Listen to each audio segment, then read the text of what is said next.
Hello, welcome back. Are you ready to see what Bestia has in store as a surprise? Woohoo! I am. Let's get this show on the road. Also, gosh dang, my nose is itching. It didn't do that while I was waiting like 10 seconds in between episodes, but now it's itching again. But Bestia never waited for morning to come. With his sword that smelled of blood hanging from his hip, the beast slowly, ever so slowly, crept toward the room where the white-haired girl slept. Ooh, excuse me. I don't know if that came through over the mic, but that caught me off guard, too. That little burp.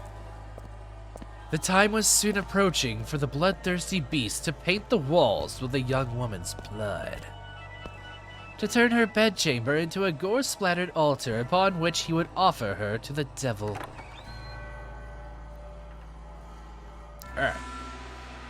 However, when he opened the door, the beast could hardly believe his eyes.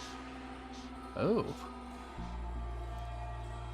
She was not asleep, but sitting there as if expecting Bestia's arrival. Why are you awake? Did you not go to sleep? I heard footsteps, so I... And what were you planning to do when I got here?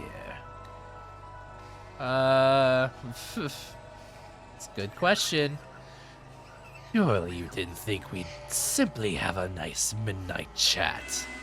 I mean, it's totally on the table, but, I was hoping to ask what it was that you wanted. To ask what it was I wanted? Do you even realize what you're saying? Can you not see what's in my hand? You know exactly what I came here to do. Aren't you going to beg? Aren't you going to plead for your life? Aren't you going to ask me not to kill you?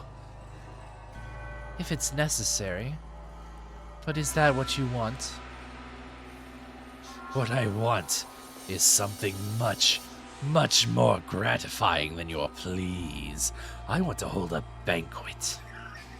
It's not enough. No matter what I do, it's not enough. But you will be enough to satisfy me, to quench this unholy thirst, to completely, wholly fill me to the bursting point. You want to know what I desire? I desire to devour you. Oh, I see. To devour you. Bestia shoved the girl back, slamming her into the mattress. He then stabbed his sword through the sheets beside her, looking down upon the girl, the moonlight at his back. Clenching her slender throat with one hand, he drew his sword once more, holding the tip but inches from her nose.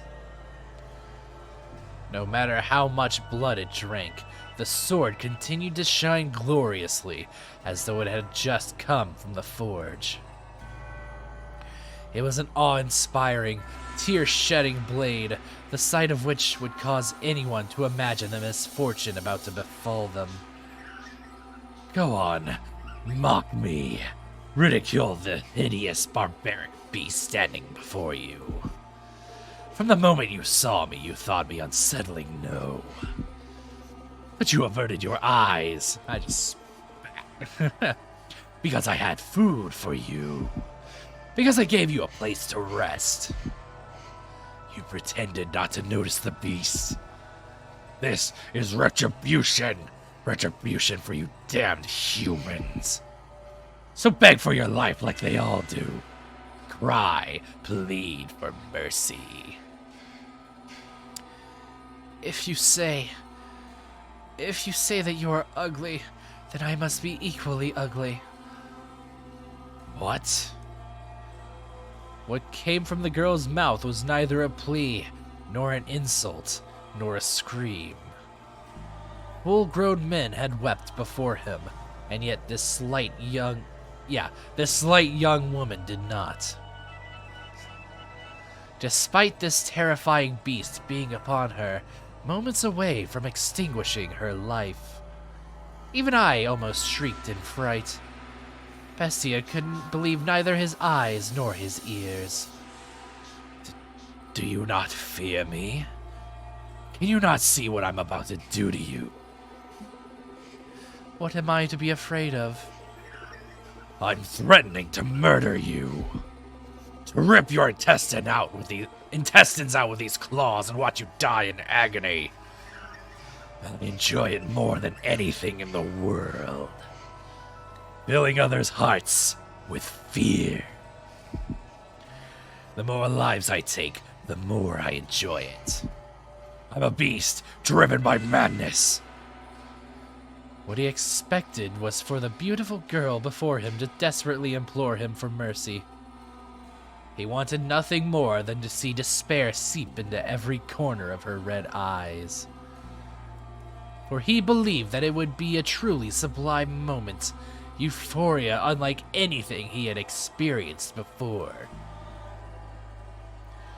Bestia prodded her with his singular sword, poking a slit in skin smoother than silk.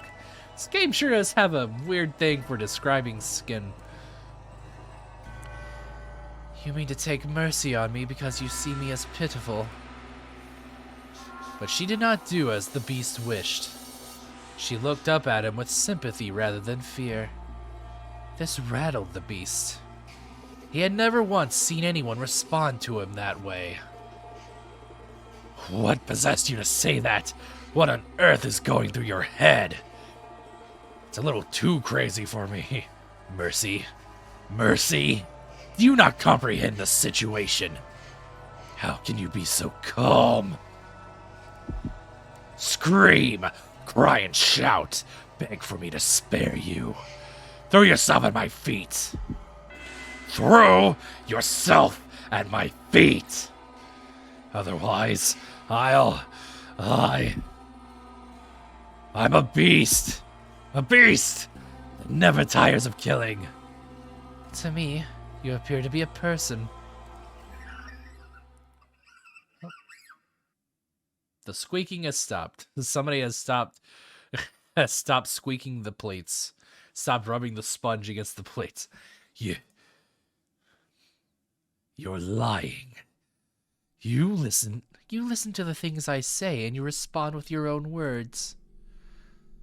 I was taught how to speak. I'm a beast who speaks human language. But you think. You use your mind to come up with responses. And you hesitate. If I'm human, then why do they disparage me so? Why do they reject me and try to kill me? Because I'm a beast. A repulsive beast. That's why, isn't it? I will do nothing to hurt you. We are alike. Alike? Don't be ridiculous.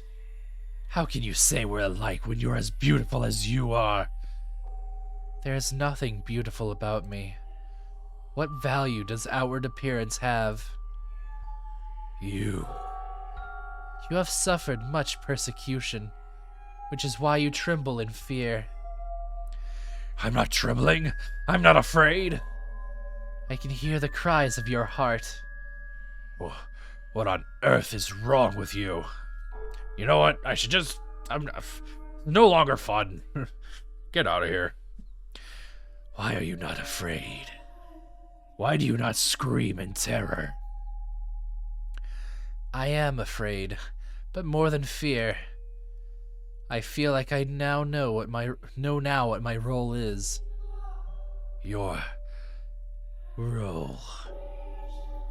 If you will have me, then I would like to remain here in the mansion. Are you mad? I will eventually kill you. Torture you, put you through hell, make you wish you were never born. That does not change my mind. Please allow me to stay. I find it very hard to believe that what you want deep down is to hurt people. Oh, yeah? You want to tell that to his, to the, probably, like, what, 100 other people that he's killed? Only out of euphoria. I get the feeling that I am meant to be here. That is my role. Yeah. Bestia was at a loss. He was perhaps afraid of this girl who did not fear him, and even attempted to embrace him.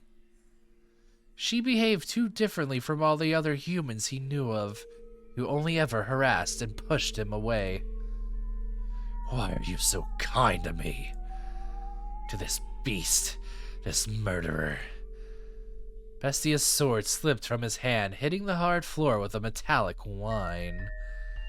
When the sound died down, the white-haired girl extended her hands for the beast with the utmost affability. Her fingers were white as freshly fallen snow, something this area never saw, so probably couldn't make a comparison to. They traced his distinctive frame. They ran along his unusually shaped nose. They slid across his rough, yellowed skin. They drifted around his rather small eyes. The beast trembled once more, this time not out of twisted desire from deep within, but from the unimaginable comfort of physical contact. Her fingers moved so gently, so pleasantly, wrapping him in their warmth. Are you crying, you frickin' crybaby? A single teardrop slid down the arc of her finger. Looking into her clear eyes, Bestia came to a realization. And at the same time, he felt somewhat dismayed. You are without sight. Oh, is she blind? But that doesn't. Taken in the throes of his prime urges, the beast had not noticed, but there was an emptiness in the girl's eyes. She appeared to be gazing far into the distance, not focused on the man despite being close enough to touch him. Tears had begun running down Bestia's cheeks earlier, when she had called him a person. But it was not until one of those droplets had slid across the back of her finger that she had realized. Oh, I see, so he was crying. She would indeed have no need of extravagant dresses. After all, she could not see what she was wearing. That is correct. I am blind. But whoever decided that reality is only that which can be seen. Oh, I see. But whoever decided that reality is... Okay, one more time. But whoever decided that reality is only that which can be seen. I had to get the correct, like... what's it called? Oh my god, it's a term, like, you use whenever you're reading, like, when you want to pronounce something more? Whatever. I know not what appearance I have. In the darkness, everything is as one. There is no difference between beast and man. If you are a beast, then I too must be a beast. To call the girl a beast would be paramount to eating sugar and insisting it was salt. Do pardon the trite analogy, please. But you know rather well, Master, that the white-haired girl was not at all what you would call a beast. Do we know all too well? Not simply in appearance, but all the way down to her core. There was nothing beastly about her. Her words brought him faint pain, and the beast still felt, on some level, that he wanted to keep her at his side, to see what would happen. His next words were in large part impulsive. I am grateful that you cannot see.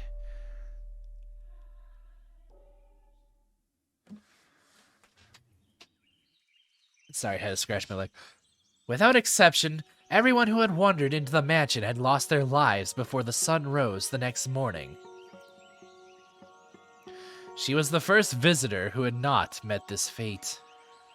Over time, Bestia's madness gradually subsided. He even began to seem rather tame. You would hardly believe it was the same beast who had once reveled in those perverse festivities. He was, I imagine, at a loss for how to behave. But we'll find out if he regains that that ability to behave. I don't know. Something or another. Anywho, next time on Hooky Hour, I'll see you then. Bye.